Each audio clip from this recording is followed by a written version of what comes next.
दोस्तों, भगवान श्री कृष्ण के बड़े भाई बलराम जी को ही बलदाऊ कहते हैं।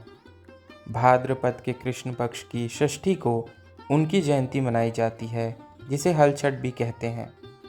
आओ इस वीडियो के जरिए जानते हैं बलदाऊ जी के संबंध में 20 रोचक जानकारियाँ। पुराणों के भगवान शेषनाग ने देवकी के गर्भ में सप्तम पुत्र के रूप में प्रवेश किया था। कंस इस गर्भ के बालक को जन्म लेते ही मार देना चाहता था। तब भगवान श्रीहरि ने योग माया को बुलाया और कहा कि आप देवकी के इस गर्भ को ले जाकर रोहिणी के गर्भ में डाल आओ। इस तरह बलराम जी ने वसुदेव जी की पहली पत्नी रोहिणी के गर्भ से जन्म लिया, जो यशोदा मैया के यहाँ रहती थी। देवकी के पेट से गर्भ को खींचकर निकालकर उसे रोहिणी के गर्भ में डालने की इस क्रिया को संकर्षण कहा जाता है। गर्भ से खींचे जाने के कारण ही बलराम जी का नाम संकर्षण पड़ा। लोक रंजन करने के कारण बलराम जी राम कहलाए और बलवानों में श्रेष्ठ होने के कारण वे बलराम कहलाए। वे अपने साथ हमेशा एक हल रखते थे, इसीलिए उन्हें हलधर भी कहा जाता है। बलराम का सबसे प्रमुख अस्त्र हल और मूसल है। सामान्य व्यक्ति हल उठाकर उसे हथियार के रूप में प्रयोग नहीं कर सकता, लेकिन बलराम जी उसे उसका हथियार के रूप में प्रयोग कर लेते थे। कहते हैं कि एक बार कौरव और बलराम के बीच किसी प्रकार का कोई खेल हुआ। इस खेल में बलराम जी जीत गए थे, लेकिन कौरव यह मानने को ही तैयार नहीं थे। ऐसे में क्रोधित होकर बलराम जी ने अपने हल से हस्तिनापुर की संपूर्ण भूमि को खींचकर गंगा में डुबोने का प्रयास किया। तभी आकाशवाणी हुई कि बलराम ही विजेता है। सभी ने सुना और इसे माना। इससे संतुष्ट होकर बलराम जी ने अपना हल रख दिया। तभी से वे हलधर के रूप में प्रसिद्ध हुए। दूसरी कथा के अनुसार भगवान श्री कृष्ण की पत्नी जामवती का पुत्र सांब का दिल दुर्योधन और भानुमति की पुत्री लक्ष्मणा पर आ गया था और वे दोनों प्रेम करने लगे थे। इसलिए एक दिन सांब ने लक्ष्मणा से गंधर्व विवाह कर लिया और लक्ष्मणा को अपने रथ में बिठाकर द्वारिका ले जाने लगे। जब यह बात कौरवों को पता चली तो कौरव अपने पूरी सेना लेकर सांब से युद्ध करने आ पहुँचे।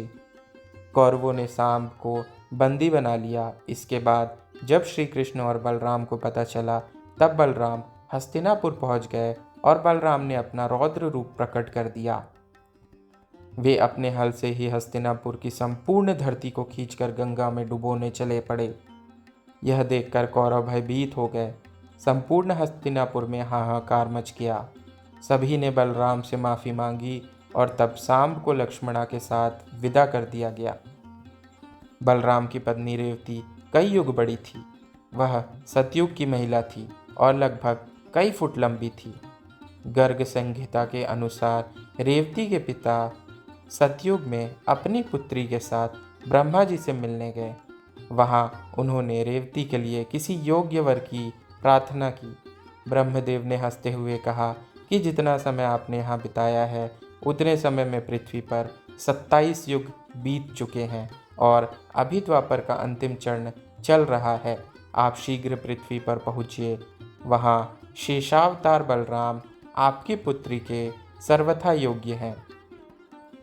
जब रेवती पृथ्वी पर आकर बलराम से मिली तो उनकी लंबाई में बड़ा अंतर था। तब बलराम जी ने अपने हल के प्रभाव से रेवती की ऊंचाई 7 हाथ कर दी और बाद में दोनों का विवाह हुआ।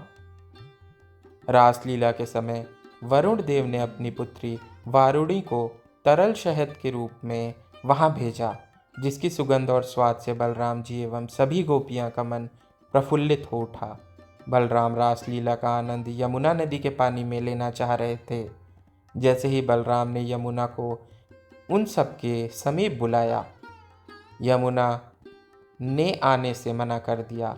तब क्रोध में बलराम ने कहा कि मैं तुझे अपने हल से बलपूर्वक यहाँ खींचता हूँ और तुझे सैकड़ों टुकड़ों में बंटने का श्राप देता हूँ।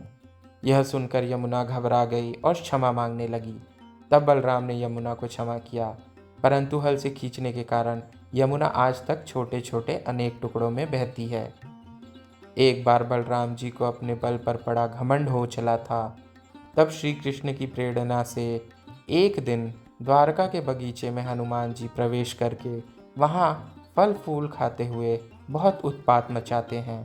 द्वारका के सैनिक घबरा कर बलराम जी के पास जाकर कहते हैं कि कोई वानर द्वारका में घुसकर उत्पात मचा रहा है। फिर बलराम जी और हनुमान जी का युद्ध होता है, जिसमें बलराम जी पसीना पसीना होकर कहते हैं कि हे वानर, तू ज़रूर कोई मायावी वानर है, बता तेरी सच्चाई क्या है, अन्यथा मैं अपना हल निकालता हूँ। फिर बलराम जी कहते हैं, तुम यूँ नहीं मानोगे, मुझे अपना हल निकालना ही होगा। ऐसा कहकर बलराम जी अपने हल का आवाहन करते हैं। यह देखकर हनुमान जी श्री कृष्ण से कहते हैं कि बचाइए प्रभु बचाइए, ये तो अपना हल निकाल रहे हैं, ये तो शेषनाग के अवतार हैं, इनके हल से तो तीनों लोग नष्ट हो जाते हैं। तब श्री कृष्ण रुक्मणी के संग वहाँ तुरंत आते हैं और बलराम जी को रोकते हैं, रुकिए दाऊ भैया। और फिर श्री कृष्ण बताते हैं कि ये हनुमान जी हैं। यह सुनकर बलराम जी चकित होकर उनसे क्षमा मांगते हैं। तो दोस्तों, यह था आज का वीडियो। यदि यह वीडियो आपको पसंद आया हो तो कृपया इस वीडियो को लाइक करें और चैनल को सब्सक्राइब करें। धन्यवाद और शुभकामनाएं।